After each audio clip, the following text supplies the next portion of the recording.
নমস্কার বন্ধুরা, আজকে আমি একটা মানকুচু রেসিপি করব, তা তোমাদের সঙ্গে শেয়ার করব। তো দেখো, এই যে মানকুচুটা হচ্ছে, এই যে আগে ধুয়ে পরিষ্কার করে এই যে এইভাবে কেটে নিলাম। এখন আমি এটা মিক্সিতে কুড়াবো। আর এখানে আছে নারিকেল, একটা গোটা নারিকেলের হাফ, এটাও আমি মিক্সিতে কুড়াবো। এই কুচুটা মানে কুড়ানো হয়ে গেছে। কুড়ানোর থেকে এভাবে মিক্সিতে করে নিলে একটু সুবিধা হয়, এই জন্য আমি মিক্সিতেই করলাম।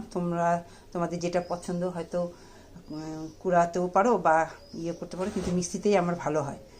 এইভাবে করে কুড়িয়ে নিলাম। সব কুচুটা কুড়ানো হয়ে গেছে।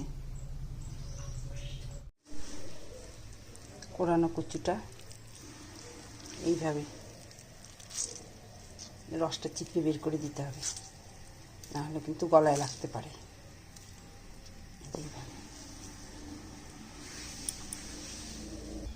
এই দেখো কতটা জল, অনেকটা জল এখানে কোড়া হয়ে গেছে। এখন দিয়ে দিচ্ছি সরষে বাটা। এখানে আছে, দেখাচ্ছি, এখানে আছে সরষে বাটা, কাঁচা লঙ্কা বাটা, লেবু। হাতে একটু যদি ধরে তাহলে পরে একটু লেবুর রস দিয়ে দিতে হবে। দিয়ে দিলাম কাঁচা লঙ্কা, আর দিয়ে দিচ্ছি নারকেল কোড়া। এই যে নারকেল কোড়া,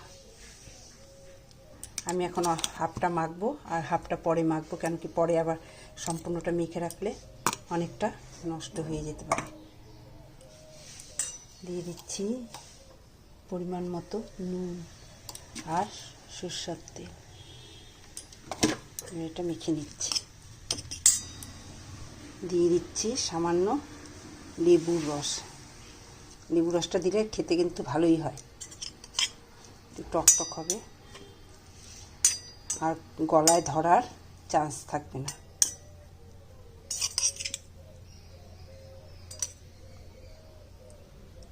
মানকুচু বাটা রেডি। এই বাকি নারকেল কোড়াটা আর এই কচু বাটাটা, এখানে সরষে বাটা আর লঙ্কা বাটাটা দিয়ে দিচ্ছি।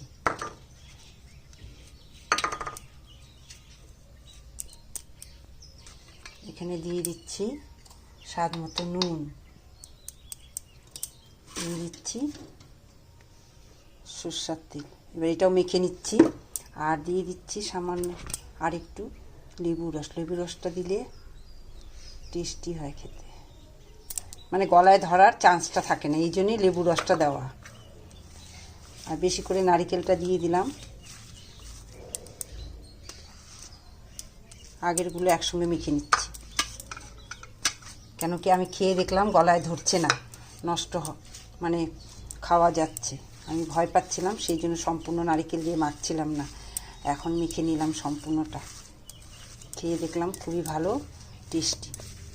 এইভাবে করে খেলে কিন্তু বেশ কচু বাটা খেতে ভালো লাগে। আর তোমরা সবাই কে কেমন করে বানাও সেটা একটু আমাকে দেখাবে, আমিও তাহলে শিখবো কেমন করে করে। আজকের মতো কচু বাটা এখানেই শেষ। তোমাদের যদি আমার এই ভিডিওটা ভালো লাগে তো অবশ্যই একটা লাইক কমেন্ট করো। টাটা। মানকুচু বাটা রেডি। এইভাবে মানকুচু বাটা করলে কিন্তু খেতে ভালো হয়। তোমাদের যদি আমার এই রান্নাবান্না ভালো লাগে তো অবশ্যই একটা লাইক শেয়ার কমেন্ট করো। আজকের মতো রান্নার ভিডিও এখানেই শেষ। আর তোমাদেরকে একটা কথা বলছি, তোমরা যদি আমার চ্যানেলে এখনও সাবস্ক্রাইব করে না থাকো তো একটা সাবস্ক্রাইব করে দিও, পাশে থাকা নোটিফিকেশন বেলটি প্রেস করে দিও নতুন নতুন ভিডিও দেখার জন্য। তো আজকের মতো টাটা।